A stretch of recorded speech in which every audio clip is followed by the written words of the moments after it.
Hello everybody, నేను Sujani. Welcome to my channel salt and Sujani, my daily cooking blog. ఇవాళ egg తోటి ఒక dry recipe అండి. అది ఎగ్ వేపుడు. భలే టేస్టీగా ఉంటుందండి. రైస్, రోటీ దేంతో అయినా సూపర్ కాంబినేషన్ అండ్ ఈజీగా అయిపోతుంది. దానికోసం ఒక 3 టేబుల్ స్పూన్స్ అంతా నేను రిఫైన్డ్ ఆయిల్ వేసుకున్నాను. అలాగే ఆనియన్స్ ఒక 3 చాప్ చేసేసుకున్నాను. 3 మీడియం సైజ్ ఆనియన్స్ అవి వేసేసుకొని, ఆనియన్స్ వేయడానికి సరిపోయేంత ఉప్పు వేసుకొని, ఆనియన్స్ కాస్త ట్రాన్స్లూసెంట్ అయ్యే వరకు వేయించుకుంటున్నానండి ఇలాగా. ఆ తర్వాత కారానికి తగ్గట్టు ఒక 8 పచ్చిమిరపకాయలని నేను ఇలా సన్నగా చాప్ చేసి వేసుకుంటున్నాను. సో ఇవి కూడా వేగిన తర్వాత కొంచెం అంతా కరివేపాకు వేసుకుంటే మనకి స్మెల్ అనేది బాగుంటుంది. ఓకే, సో ఇది మంచిగా వేగిపోయిన తర్వాత ఒక హాఫ్ టీ స్పూన్ అంత పసుపు వేసేసి అది కూడా ఒక్కసారి బాగా కలిపేసుకుని, దీంట్లో ఇప్పుడు ఒక 1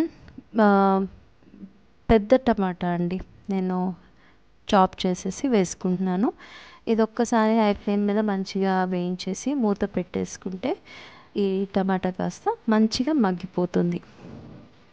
బేసిక్ ఇంగ్రీడియంట్స్ అండి, ఎక్కువ ఏం లేదు కానీ టేస్ట్ భలే ఉంటుంది.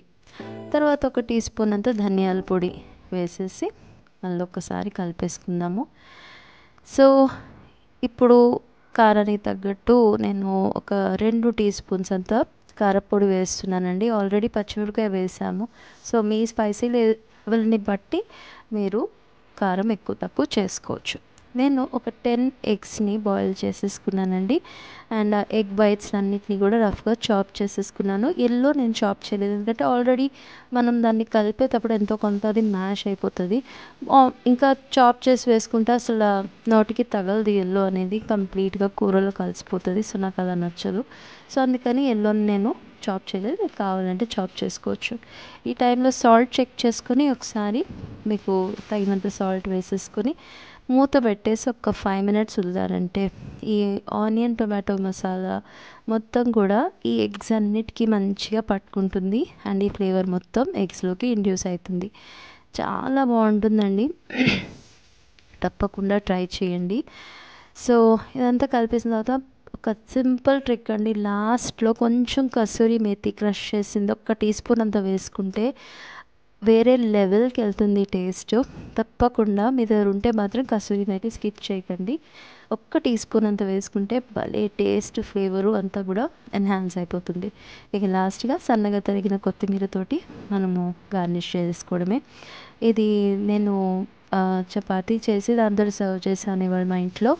కానీ నాకు పర్సనల్లీ ఇది వేడి వేడి అన్నంలోకి చాలా బాగా నచ్చుతుందండి. ఇంగ్రీడియంట్స్ అన్నీ డిస్క్రిప్షన్ బాక్స్లో ఇన్ డీటెయిల్ ఉన్నాయి. ఒకసారి చదువుకుంటూ మీరు చేసుకోవాలంటే తప్పకుండా చెక్ చేసుకోండి. దయచేసి నా ఛానల్ని సబ్స్క్రైబ్ చేసుకోండి. మీ ఫ్రెండ్స్ అండ్ ఫ్యామిలీతో షేర్ చేసుకోండి. Thank you so much for watching.